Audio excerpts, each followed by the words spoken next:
blastmusic247.com. We're changing the industry one artist at a time. Take those steps beyond your way. Take those steps when you have a dream. You gotta start. It's the only way. If you're gonna shine, and you're gonna shine, shine, shine. You're gonna shine. Yes, we are shining bright on the ranch. We are brought to you by Blast Music 24/7. You are one-stop shop for all indie artists. If you're looking for live music, you want to check out Blast Music 24/7. And if you're an indie artist, you want your music up on Blast 24/7. Great stop for indie artists, a lot of networking, a lot of possibilities. They've expanded so much. So a great stop. We have Hotel Universe, again, helping indie artists because we got to stay competitive in this business, and they'll help you with their video needs. We have our radio listeners, which is in My Indie Radio out in Paris. We have California, the Plow Zone, listening in. We love all our streaming listeners because we have so many platforms. People are checking us out because we are every place you want to be. So thank you all you for listening in. Now we got some people already listening, so feel free to chime in. Let me know where you're watching from. You have any comments, questions? We survived last week. We had this great discussion on AI, and I was actually surprised where the producers took everything, so it was really cool. But tonight we are actually with our back to the music and back with an artist and kind of my namesake. So this is really cool. I've never had another Randie on the show. So I'm just really kind of thrilled. It's the Randie show tonight. And we are going to Deep East Texas with Randie Moore. Yay! Greetings. Thank you.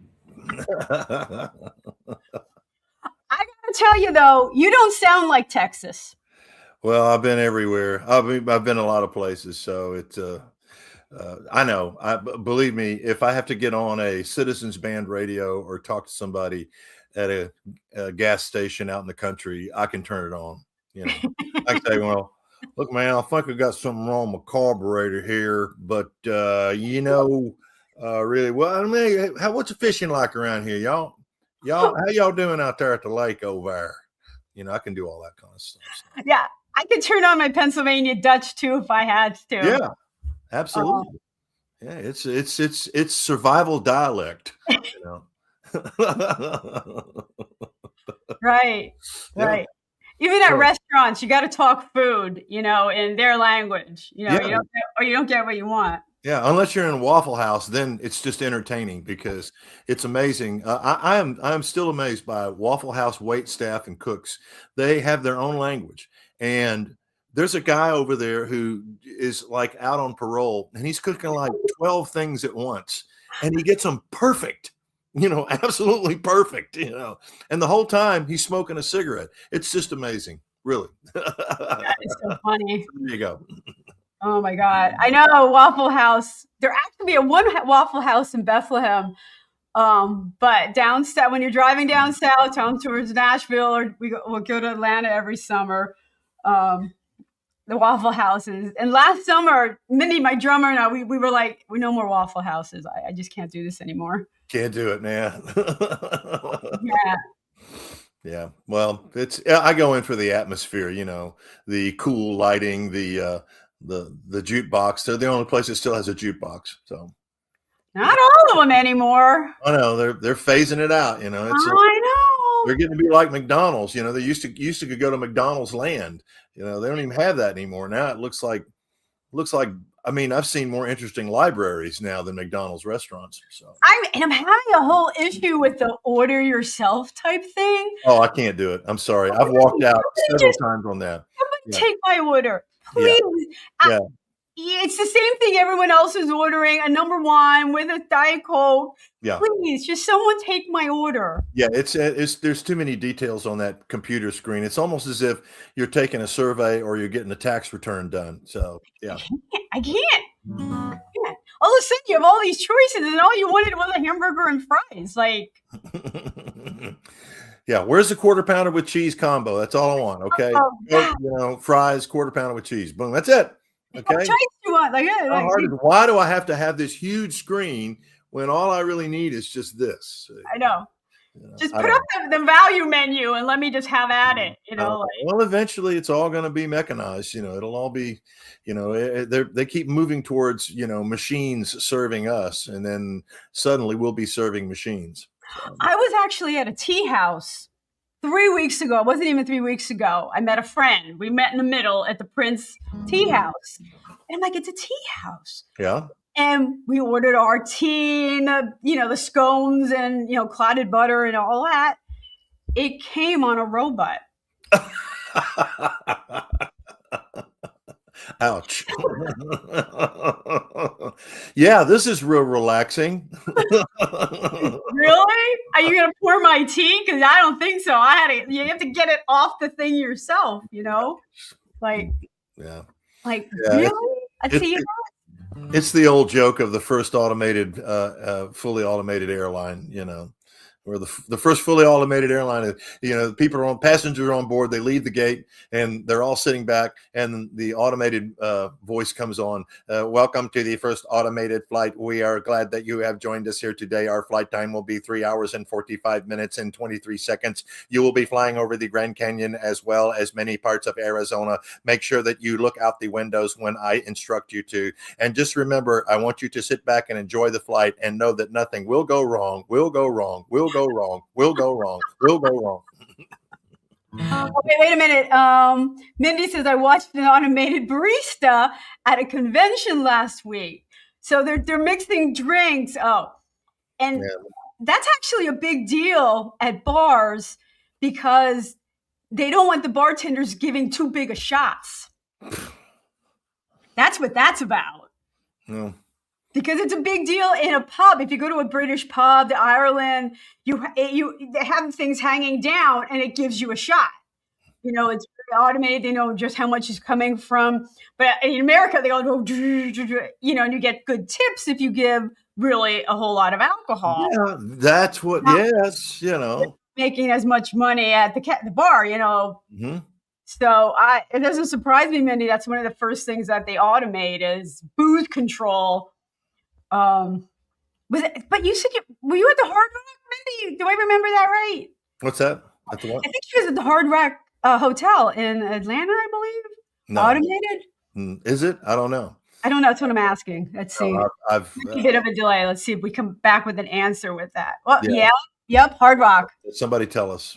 Really? Yeah, but it was Hard Rock in Atlanta. Everything's animated? Automated. Yeah.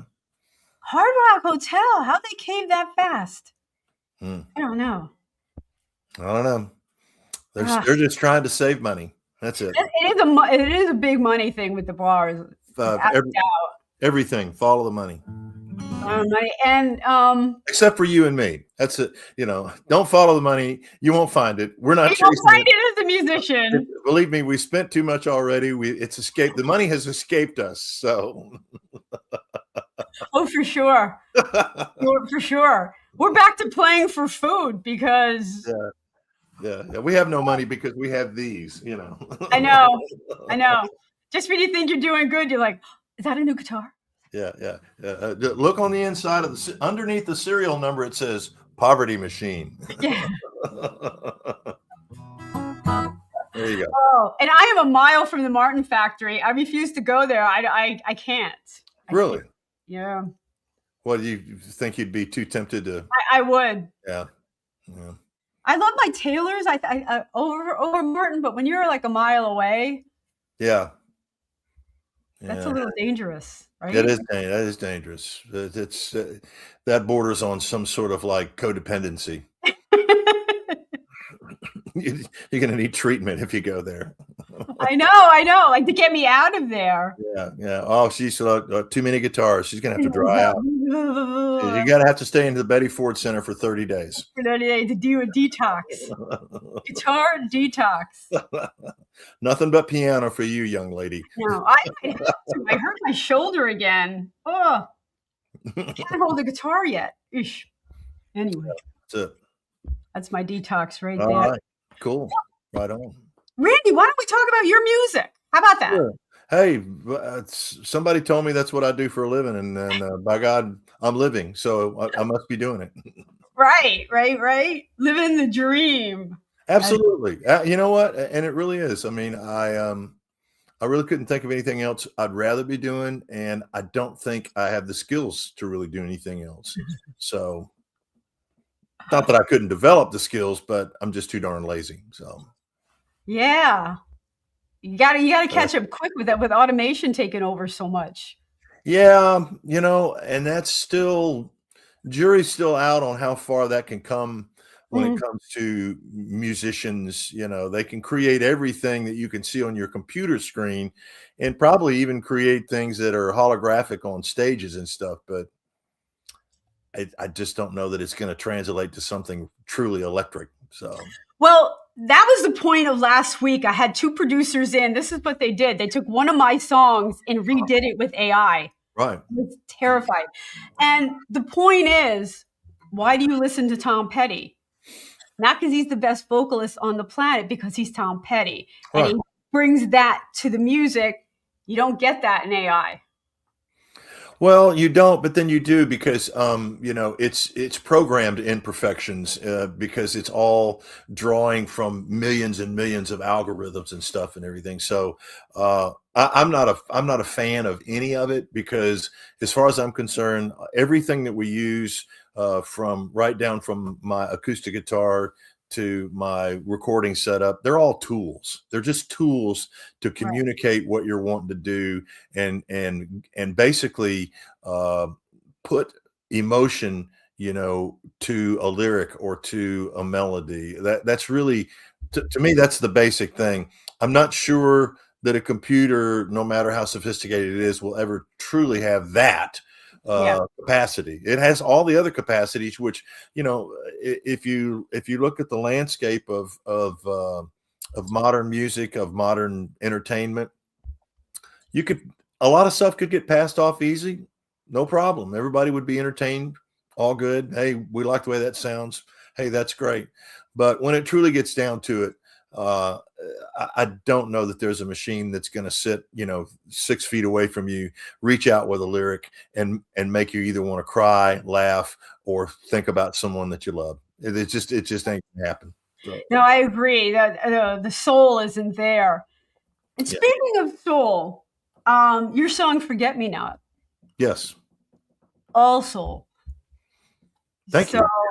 Yeah, he's down a road and not knowing if he's coming back, right? Well, it's pretty much, it's kind of a story that actually my wife, I started writing that song because I was doing a gospel show here in Texas at the Texas Country Music Hall of Fame. I was the host, and I thought, I need another kind of one of my own gospel songs to sing for this. And I was starting to beat it to death, and I said, okay, this is not happening. So I just left the horse in the barn, as I say. And then about a year ago, I'm sitting at the breakfast table, and I get to talk to my wife about how she grew up and how things went, and how, life has a tendency to, take your plans and throw them away and go in a direction that you may not be ready for, but you just better go anyway because you got no other choice. So that led me to go, this is a narrative that is probably pretty familiar, I would think. It's even familiar to me in a lot of ways, because I always tell people all the time, everything I ever planned never worked out, and everything that ever worked out, I never planned. So I took those kind of things rolling around in my head as any goofy songwriter. And then the very next morning, the idea of "Forget Me Not" which had been laying there for a while, it all of a sudden it had life. So I just kind of let the song write itself. And once it got there, it was like, okay, I am truly, truly loving the way this thing sounds. So made a record out of it, and it's actually doing really well. And I really appreciate you joining in on that. Thank you. All right. Why don't we listen to Forget Me Not? Great.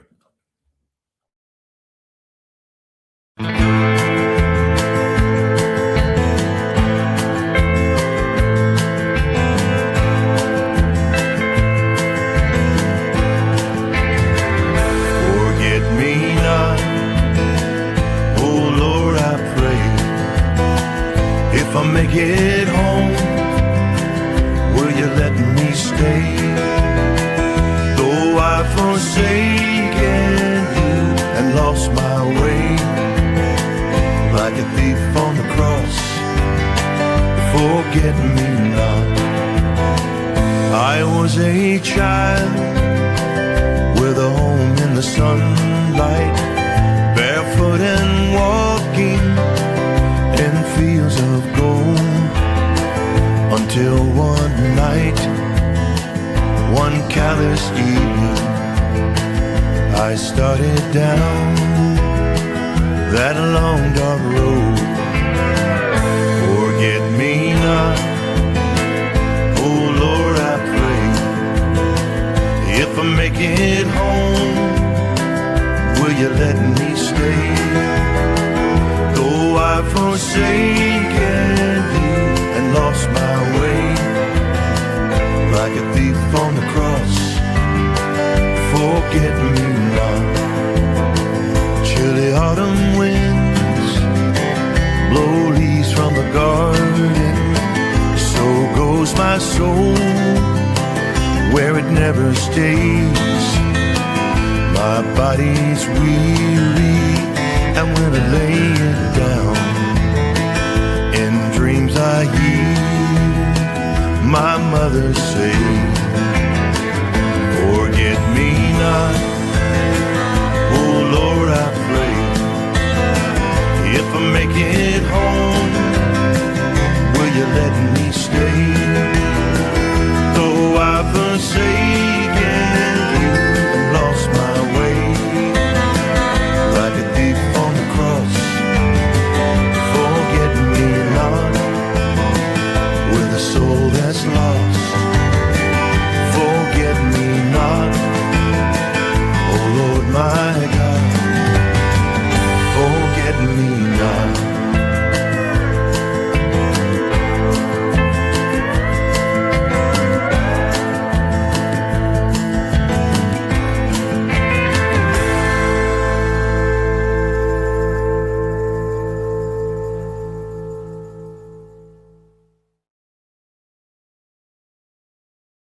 All right, we are back on the ranch. We are brought to you by Blast Music 24/7, your one-stop for all indie artists. Got to check it out. We are also brought to you by My Indie Radio in Paris, the Plow Zone in California, and then you can find us on all the streaming platforms. So thank you for checking us out. We're here with Randie Moore with Forget Me Not. Let's see. Billy's thinking it's good stuff. Thank you. Thanks. It has a message with it. It's a Christian message. I'm a believer, so naturally I'm gravitated towards that. The thief on the cross reference is something that I feel like is kind of a thing that we all feel like we are at one time. We kind of feel like, well, we either haven't done enough or we've probably done too much of something we didn't need to do. We just hope that things work out and we can make it back home. Right. And again, you're right. For me, it was like last week. Like we do things and we're like, you really thought about it, things should go in a different direction, Yep. Yeah. Well, you gotta, especially when you do it, what we do for a living, there's no real plan to anything. It's not like there's a board meeting with a bunch of, outlines laid out for us to do, and by Friday we have to have, this particular result, or that. It's just like, it's hook and crook with us. So Oh, it's funny. I just had that conversation with some of my bandmates. Like, what are you going to do next? And I'm like, I don't know. You're doing it.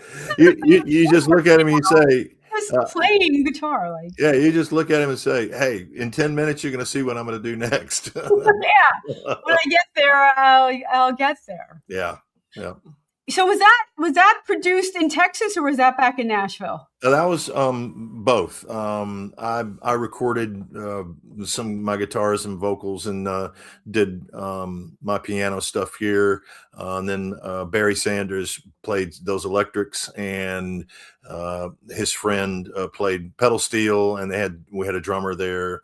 So it sort of was Barry and I have worked together for a while. I've known him since, I guess, 1989, something like that. So we go way back. Barry's he's a very talented record producer, really good artist guy as well. So yeah, kind of both.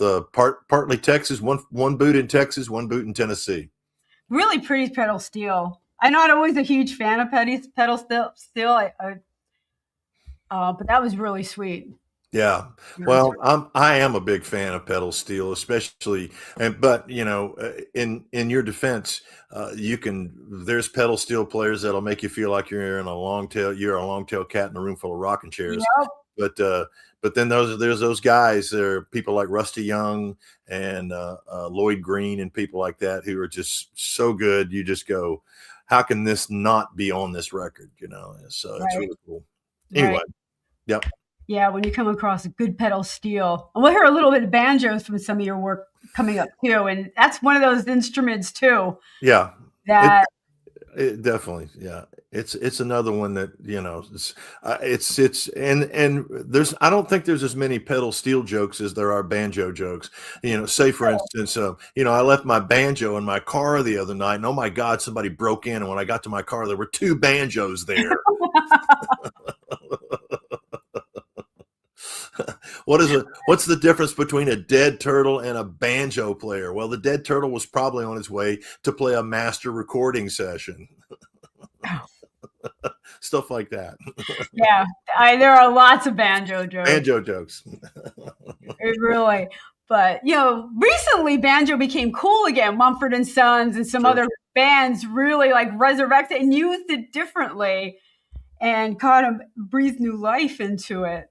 Well, I mean, it's funny because I didn't really initially, I learned banjo because my dad loved banjo. He liked Dixieland banjo. Then he started liking bluegrass banjo, Earl Scruggs style. So he bought me a 5-string banjo and I learned how to play that because he loved it.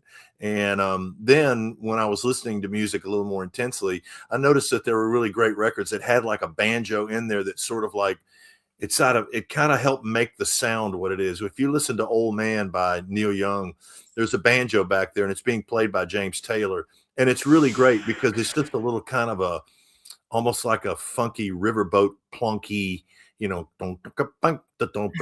of a thing, but it works in that record and everything. And of course, like you said, newer acoustic bands have incorporated it. The banjo guitar, the banjtar, or whatever the heck they call it. A lot of guitar players have adopted that to use on sessions. People like, most famously, Keith Urban, he plays one of those, when he makes records sometimes. Right. So yeah, it's, I guess banjo on one hand, it's a little hip, but then on one hand it ain't. Poor Earl Scruggs. Yes. Earl Scruggs. Yeah. What about him? I don't know. Somebody just made that comment. Oh, Earl Scruggs. Earl Scruggs. And a sad face. Did something happen? Earl Scruggs passed away a few years ago. Earl was he was basically the guy who really, really refined the 5-string banjo picking method, which was you had the high string and then you got the 4 strings, tuned to B, G, D, G, B, and D. And he's the one who kind of came up with all that real fiery, hot picking stuff that you hear on bluegrass records and stuff like that. Well, Earl was the leader of that. A lot of guys were doing it, but he's the one who really got to print it on record and stuff. Okay, wait a minute. She was just taking offense to our bad banjo jokes. Oh, okay. Well, You were telling bad banjo jokes, and she was defending with Earl Scruggs. So, well, well, I'm a banjo player, so it's no, it's a double standard that I live by. Are you playing a banjo on Jericho? Yes, I am. It's got a banjo on the very front, and then somewhere, some other part of it's got probably the end or something. So right, I hear it strongly in the beginning. Yeah. Mm-hmm. So, well, since we're there, we might as well talk about Jericho. Okay. Once again, things affect me that are here. I don't have a huge imagination. You know, I take from whatever's going on around me or something that's happening to me personally. And it was October 7th a few years ago when that horrible attack thing happened over in Israel, in the Gaza Strip. And I just thought, I just don't know where this is going or where this is going to end. It's a fight and a conflict and an argument so old that it's almost like it's lost its logic, so to speak, or good reason. So I don't know. I just kind of dug into this song, and all of a sudden it came to life. So I said, I'm going to go there, see what happens. Yeah, so much going on. Yeah. It's I'm not one who, first of all, I'm not a person who feels like that I try to, I don't know, capitalize or get any notoriety off of misery or misfortune. But so the message of Jericho is, look at yourself, ask yourself these questions. I tell people all the time, the way to have peace in the world is to have peace between your ears and peace between your shoulders. If people get that peace, then all the rest of the stuff will work out. And that's what I appreciate about a song like Jericho is it does have a strong message. It has a lot of meaning, it, but it's not hitting you over the head with it. No, and you don't have to. Right. We live in a world now where we're inundated with so much noise and so much quote unquote news that it's almost mind-boggling. I didn't grow up in that environment, but I can't imagine being young and growing up in an environment where you're getting so much information and everything's moving so fast.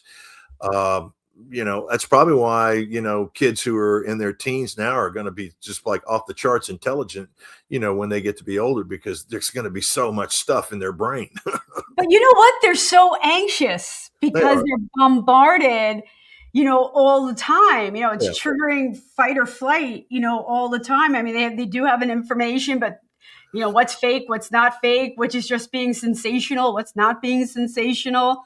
Yeah. It is really kind of crazy. It's crazy. And, I remember as a kid, when I worked in a school for a while, and when they went automated, parents had instant access to where their kids were all the time in school. Mm-hmm. And that freaked me out as a person. I'm like, oh my God, if my parents knew how many classes I ditched because I just was having a day, and I needed to regroup, you know? I mean, we have instant access to them all the time, and they have access to all of this. That's a little strange, I think, because I think a teaching environment, I think part of that is, okay, I got y'all here. There's nothing on the outside. It's all right here, and a teacher in a classroom, they want to interact and they want to deliver something. And if they feel like that they're putting on a show or they're trying to work around something, a lot of times it can water the message down, or it can water the lesson down sometimes. Not all the time, but the all access thing is really strange. I mean, for people who are major artists, there is so much access to them. I don't think that they have a moment to themselves anymore. It's if you're going to be a major entertainment star, especially in the music industry, you got to be on all the time. There's some there's some form of communication you have to be engaged in all the time. All the time. You have to be on your social medias. You have to keep up with this. I'm in contact with, which is why I'm not going to be I'm not going big. I'm just going to stay small indie artist. That's it. Be That's happy. It. I don't need all that. Be happy, man. So, yeah.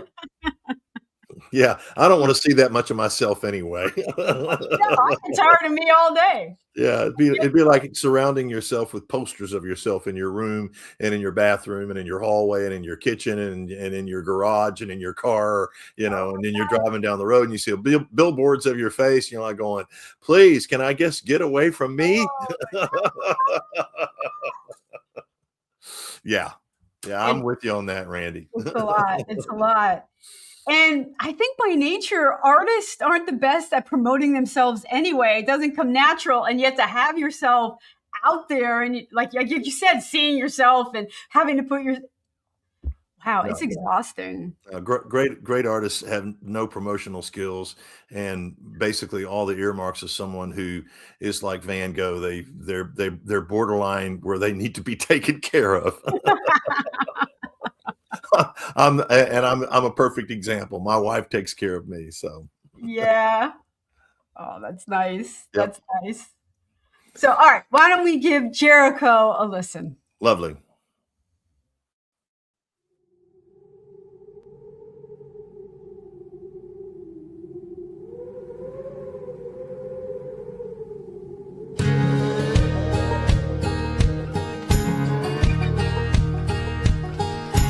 What you gonna do when the walls of Jericho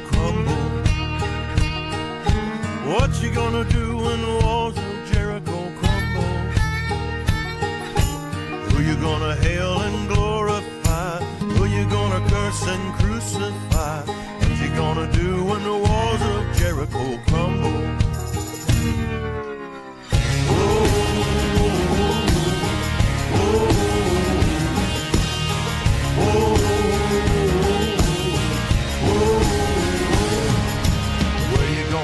On the bloody morning after, where you gonna be on the bloody morning after? Will you be standing on the winning side, or laying in the bones of the ones who died? Where you gonna be on the bloody morning after? Are you gonna roll? Are you gonna run? Are you gonna hide in the dark of the moon? Are you gonna burn in the black cold sun? What you gonna do when the walls of Jericho crumble? Whoa, whoa,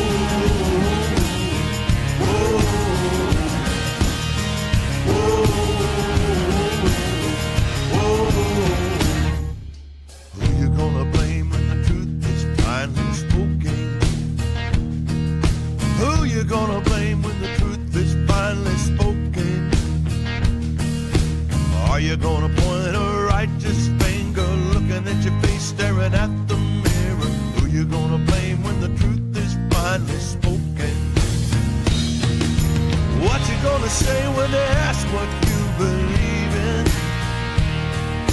What you gonna say when they ask what you believe? Are you gonna speak God's holy name, or swear on your life that there ain't no such thing? What you gonna say when they ask what you believe in? What you gonna do when the walls of Jericho crumble? What you gonna do when the walls of Jericho crumble? Who you gonna hail and glorify? Who you gonna curse and crucify? What you gonna do when the walls of Jericho crumble? What you gonna do when the walls of Jericho crumble? Whoa, whoa, whoa, whoa.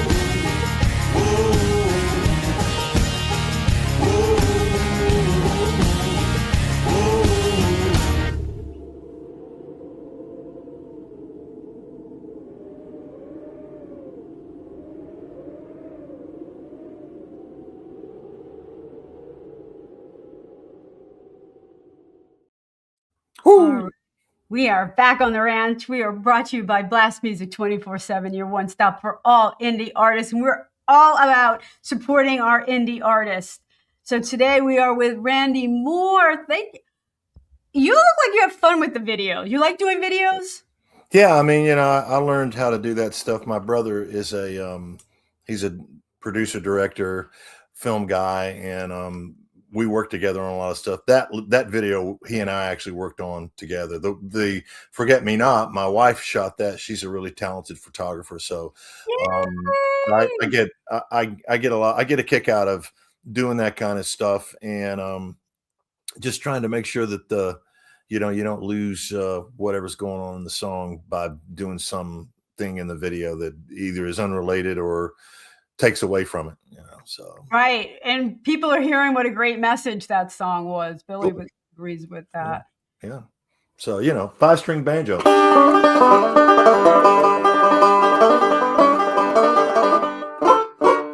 There you go. I feel like I'm on Hee Haw. Yeah, you are.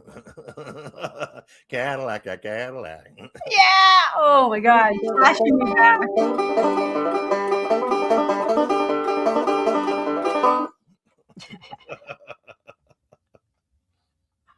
There you go.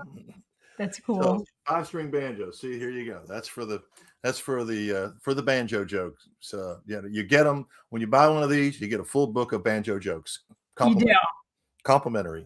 All right, Mindy, don't be offended, but don't be offended. You deserve it.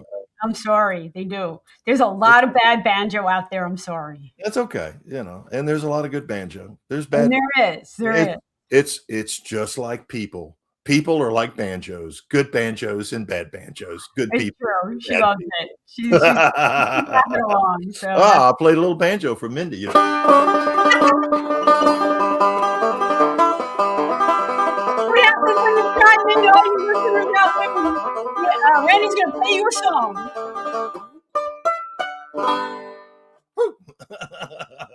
That's awesome. That's awesome. All right. So, where's pedal steel? I don't have one of those. That to me, that's like trying to play a battleship. So yeah, a lot of moving parts. really, it's a whole different type of animal than people who are good pedal steel players. They have a different personality. So you have to, in order to basically bring something like that looks like you don't even know what it looks like when they're setting it up. You kind of want to look at it and go, how does this work? Well, it's funny. I was out in LA doing my first album. I did it with Marty Rifkin, who's a pedal steel guy. He's played with everyone too. Yeah. And I'm like, come on, Marty, show me how to do it. And he's kind of looked at me and was like, yeah. Yeah, if you haven't learned it at this point, you probably won't, Randy. And I'm like, okay, Yeah. But he did show me the finger things, and Right. You're picking with both hands, and yeah. And the tone bar, you got to have the tone bar on that, and then you got to be able to use your knees and your feet. Oh, so right. crazy. It is. Yep. It is some coordination. Oh, totally. I mean, it's funny. I am really amazed at banjo players that can drink a lot. I mean, at this pedal steel players that can drink a lot. I'm just like that blows me away when they do that and they play great. I just go, I don't, how do you even do this sober? Yeah. Because each thing is doing something completely different. It's not like drummers, you're drumming at different places. I mean, each thing is doing. Each hand, arm, legs are doing something completely different. Yeah, you're not driving a Chevy Suburban. There's a lot going on there. So, yeah, I have a respect for it, but again, pedal steel players. Yeah, pedal steel players. They're their own, like little Idaho. Yep, they are their own private Idaho. In their own private Idaho. I can see the guy at the music store right now. Now, listen, son, when you buy this, just remember you're going to be different. Okay? You're just going to be different. In a way that bass players are different, like bass players.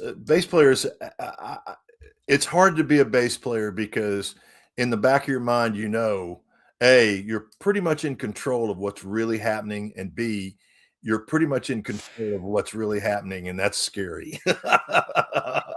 Okay. You miss a note, everybody knows it. Do you agree with me that there are two types of bass players? One is the one who's just got natural rhythm and can hold a band together, and they're going to be great. Mm-hmm. And then there's the bass player who was a frustrated lead guitarist who couldn't get a gig and couldn't get the girl, and so they decided to start playing bass. Exactly. Those are the two types of bass players. You nailed it. You nailed it. You nailed it.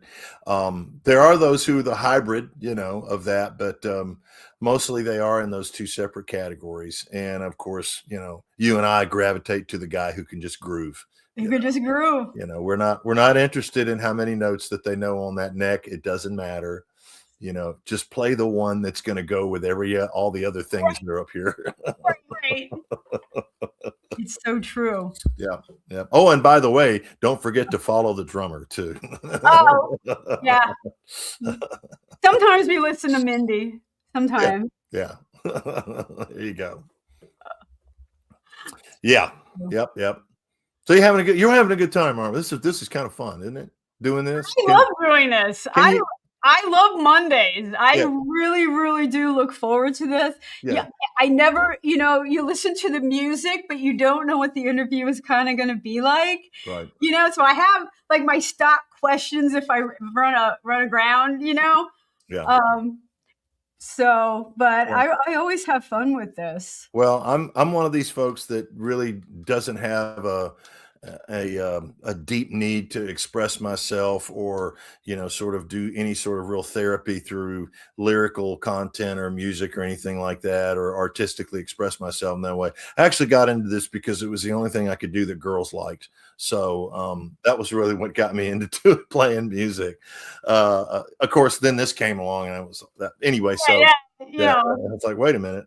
So that was like repellent. That was the start. Later on, all the other stuff came along. Like, oh, I can actually do something with this that actually makes a difference every now and then. Okay, well let me just keep working at it and see what I can do. So that was there was no revelation. There was no lightning striking. There was no I didn't want to be a musician. Actually, I'm an artist. I paint pictures and things, and I was doing that when I was a kid, and I thought I was going to go to art school. Let me hang on a second. I'm going to grab something here.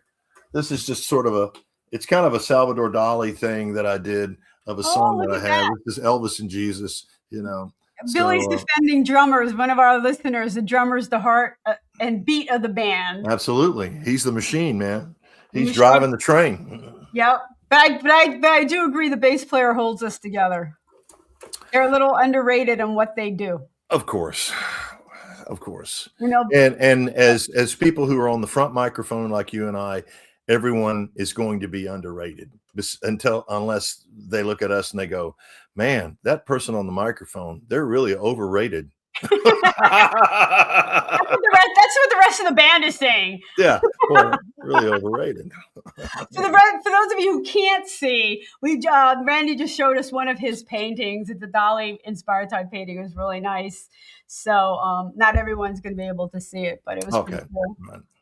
All right. So, well, right. Oh my goodness, we have one song left. Yeah. How does time fly like this? We just. When you're having fun, time flies. It's the Randie and Randie show. All right. I kind of take issue with this song. All right. Okay. Big Bertha. Right. Is a golf club. It is. A country western song about a golf club. Yes. You're correct. You are correct. Yes. This happened through my writing stuff and friendship with a guy named Carl Perkins, who is considered the king of rockabilly music. He wrote and recorded Blue Suede Shoes back in 1956. Yep. Had a huge hit, and then Elvis Presley recorded it. And Carl went on to have a really great career. The Beatles recorded a bunch of his songs. he's revered by a lot of guitar players and rock artists, even to this day. So Carl and I had gotten together through a friend of mine in Nashville, and we had written a couple songs, and things were really, we were on track. We actually got along real well. And he gave me a call one day and he says, "Randy, you know what a Big Bertha golf club is?" And I said, "Well, yes, sir, I do, Mr. Carl." He says, well, mine got stolen. And he said, "My daughter said I need to write a song about this. You know, I've started this song." He said, "I'll be dogged if I can't finish it." He said, "You want to help me finish this?" I said, "Yes, sir, I will." So we sat down, we finished the song. He meant to actually probably record it, but this was like really in the last year of his life. I never even knew it, but he went out with a bang. And so, around this was like 1998 that he passed away. And then in 2003 I decided to give myself a birthday present, so I rented Sun Studio in Memphis, Tennessee, and went down and did a session from 7 o'clock until 1 o'clock in the morning down there. Recorded a bunch of songs, recorded Big Bertha, and it ended up on this record and on the video that you're going to show. And Ronnie Millsap and Vince Gill recorded a version of this as well back in 2021 and put it on Ronnie's album on Black River Entertainment. So I'm kind of proud of their record. I'm proud of my record, and I'm really proud of the video. The guy that's helping me out in the video is a guy named Bobby Wilson. He's a PGA golf pro, and he's like a 3-time PGA longest drive champion kind of a guy. So pretty cool. Well, a lot of you are going to be listening to this. We have the pleasure of actually seeing this country song about a golf club. Sure. On a golf course. That's pretty cool. You guys are playing on a golf course, and that's kind of cool. Oh God, yeah. I mean, it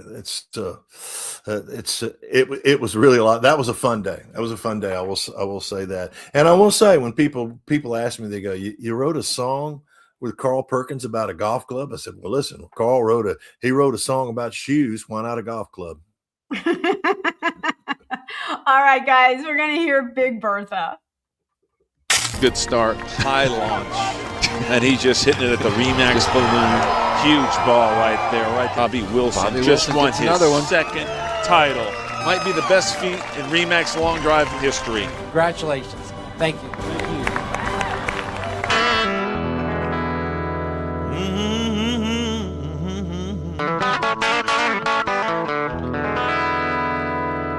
Well, I'm sitting here wondering, where's my long, tall baby now? Yeah, I'm sitting here wondering, where's my long, tall baby now? 'Cause somebody came and stole her and left me on the bottom side of down.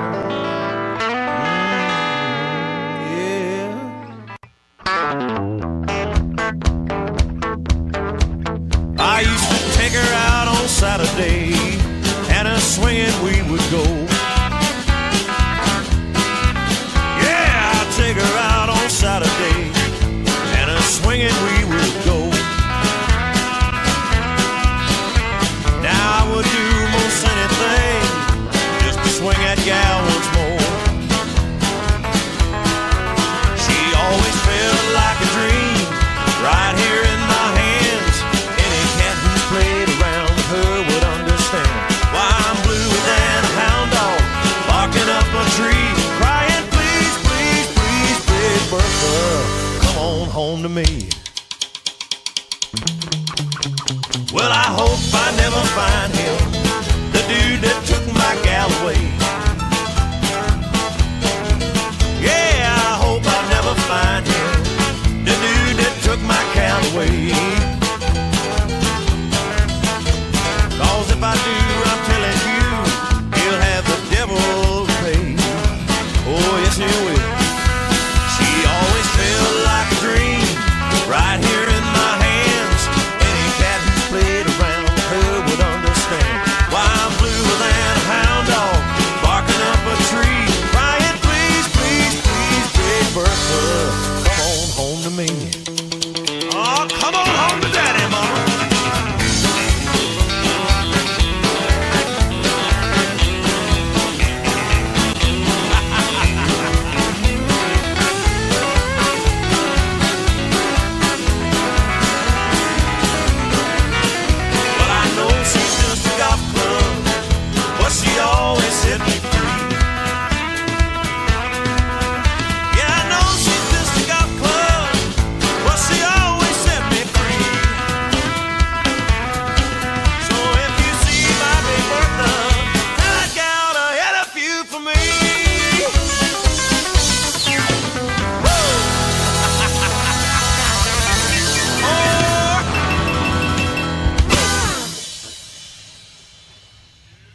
Hey, Stan, I don't know if you go that far on vacation.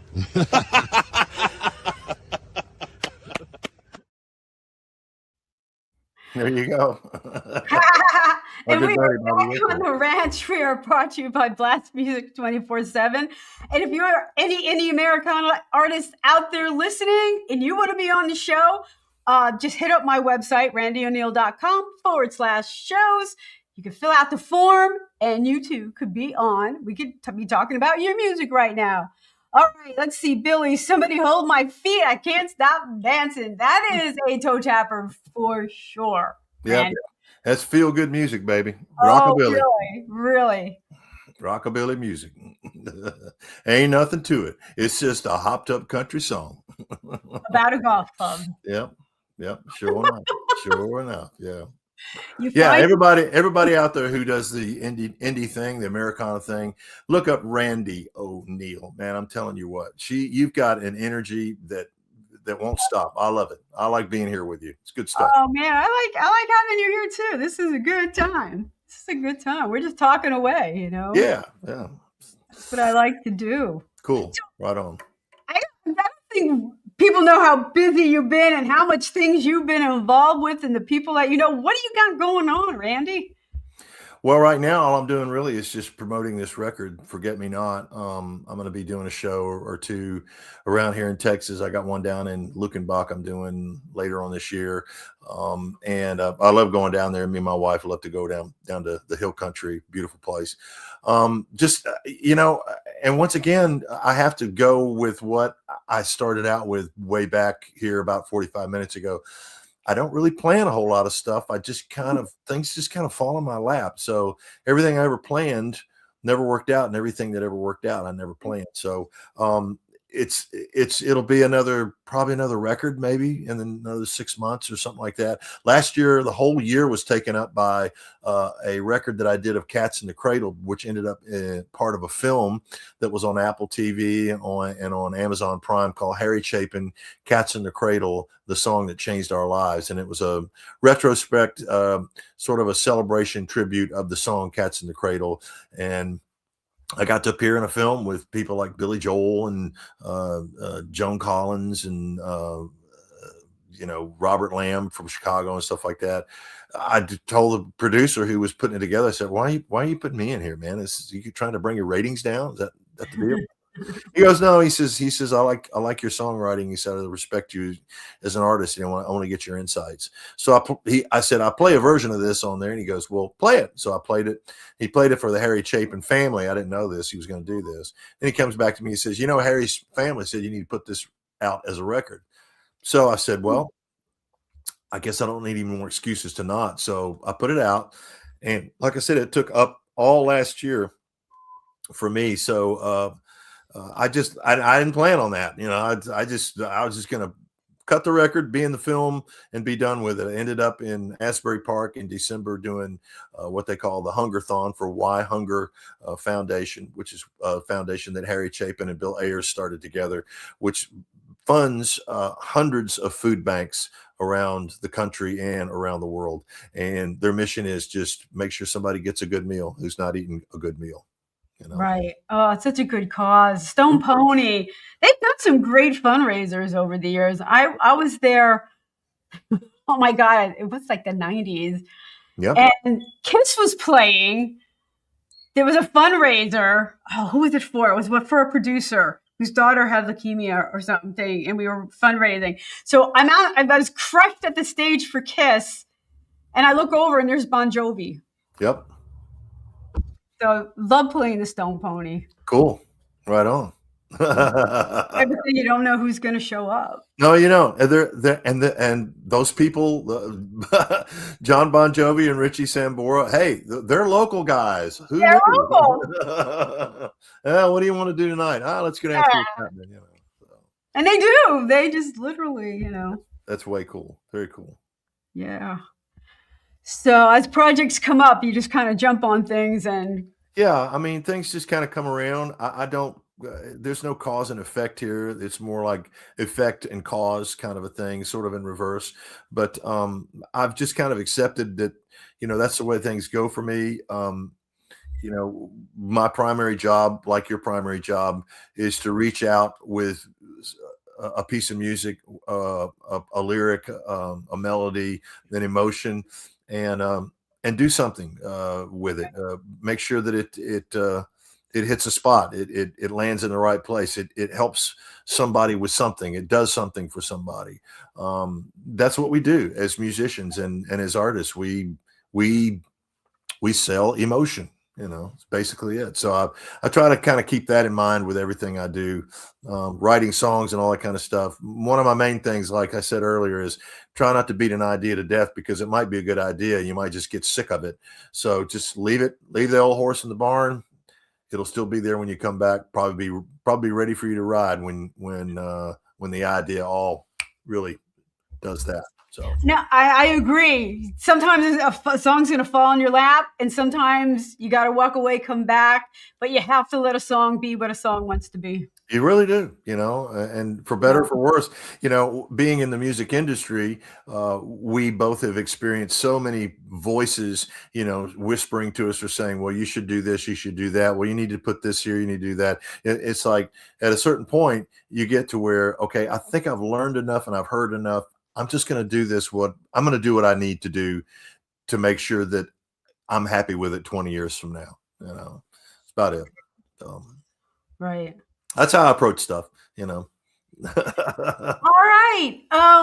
We are running out of time. So where can people find you? I've got a website. It's on the super information highway, www.randycmoore, RANDYCMOORE.com.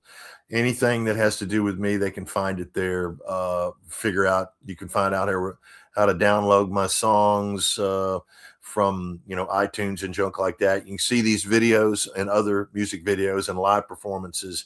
My schedule's there, you know, the bio, all that kind of stuff. The ever-changing world, the ever-shifting sands of what I'm doing, you know, end up on that.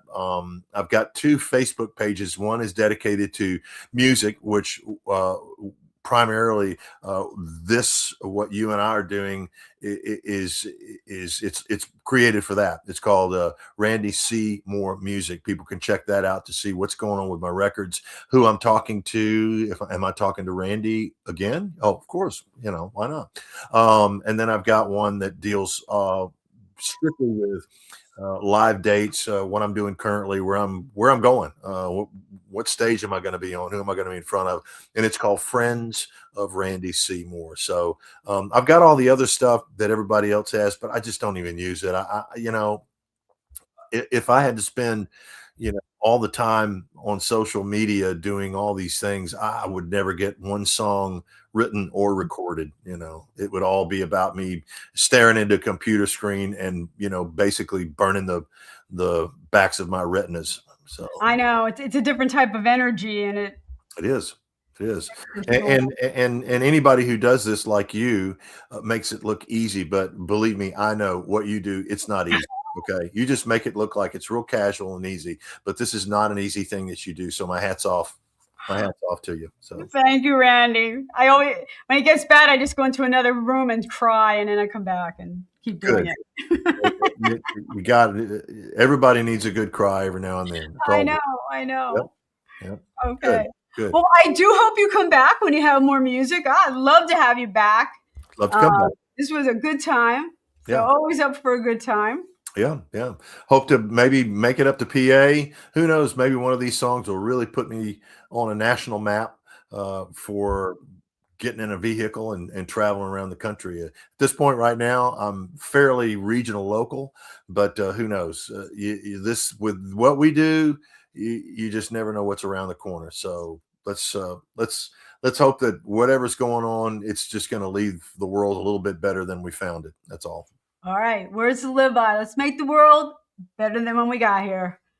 All right, guys. We're here every Monday. We go live 7 p.m. So we will catch you next week on the ranch. Thank you, everyone who's listening, and we'll see you around.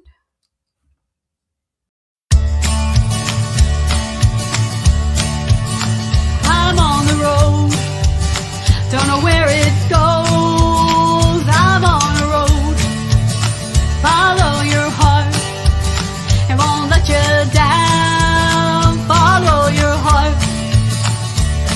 a step beyond your